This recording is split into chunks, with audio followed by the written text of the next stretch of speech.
En ce temps-là, appelant la foule avec ses disciples, il leur dit, « Si quelqu'un veut marcher derrière moi, qu'il renonce à lui-même, qu'il prenne sa croix et qu'il me suive.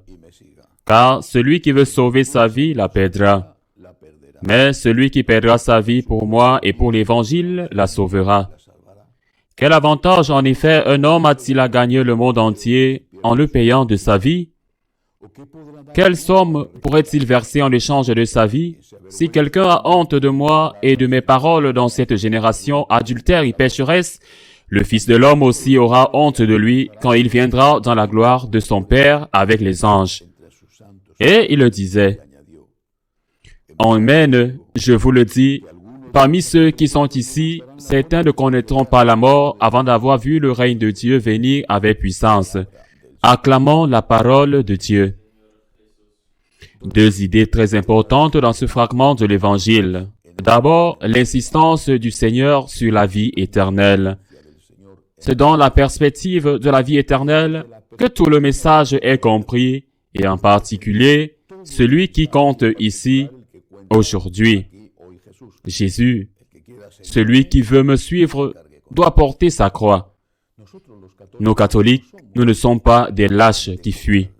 Nous catholiques, nous savons comment mourir pour notre foi. Il y a des martyrs, mais nous ne voulons pas tuer pour notre foi. D'autres se suicident en tuant. Ils savent comment mourir. Ils se suicident avec un engin, avec une voiture piégée, avec quelque chose mis dans le corps. Ils se suicident en tuant.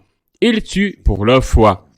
Si quelqu'un l'a fait dans l'Église dans le passé, il a déjà demandé pardon. À l'époque, Saint Jean-Paul II, au début du 3e millénaire, nous savons mourir, mais nous ne voulons pas tuer pour notre foi.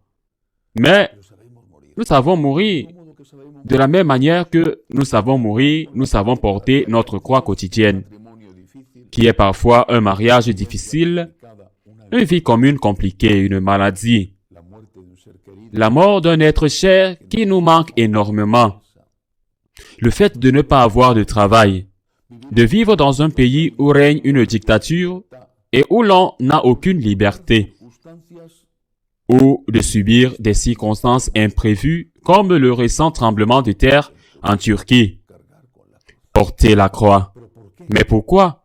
Par amour de Jésus qui a porté sa croix par amour pour nous.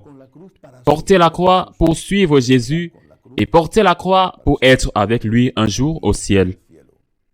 Car ces paroles du Seigneur s'accompliront et s'accompliront aussi.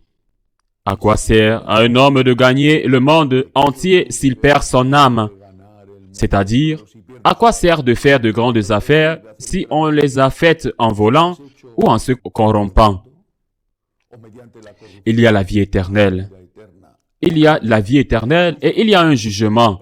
Parce que sinon, pourquoi perdrions-nous notre âme en volant, en tuant ou en mentant? Il y a la vie intérieure. Il y a le jugement. Et la meilleure chose vraiment est de nous préparer pour cette partie infinie de la vie qui est la vie éternelle.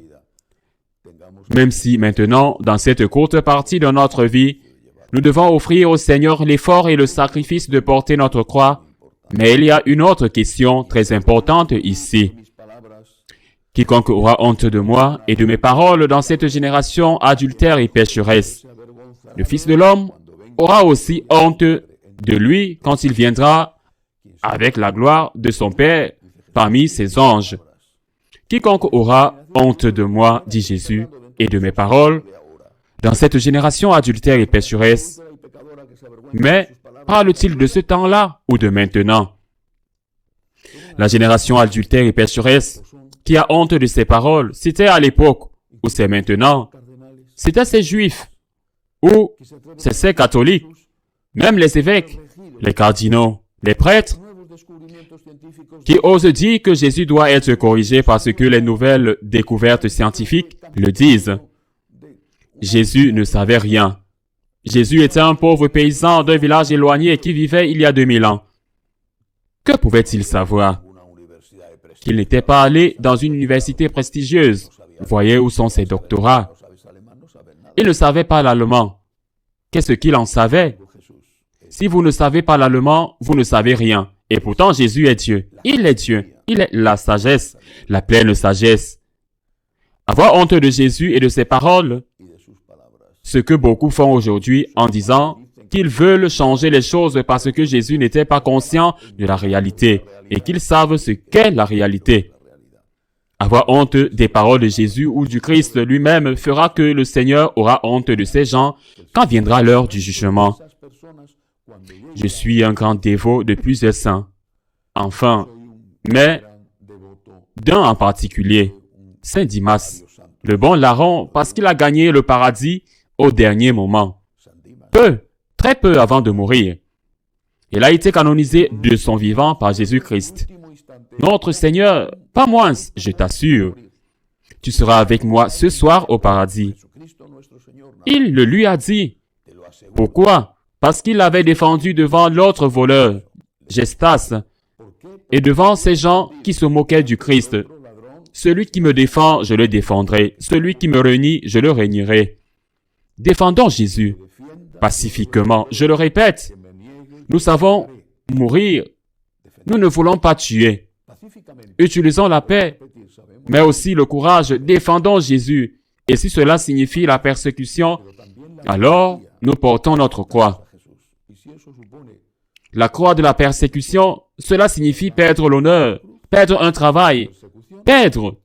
Nous portons notre croix pour l'amour de Jésus-Christ, sachant qu'il y a une croix parce que nous sommes absolument sûrs qu'il y a une croix, parce que nous sommes absolument sûrs qu'il y a la vie éternelle et que le Seigneur viendra en notre défense le moment venu et que nous pourrons être avec lui pour toujours au ciel, ce qui est le meilleur de tout ce dont nous pouvons rêver. Défendre Jésus, défendre sa Sainte Mère est le moins qu'une personne reconnaissante puisse faire. Ainsi soit-il.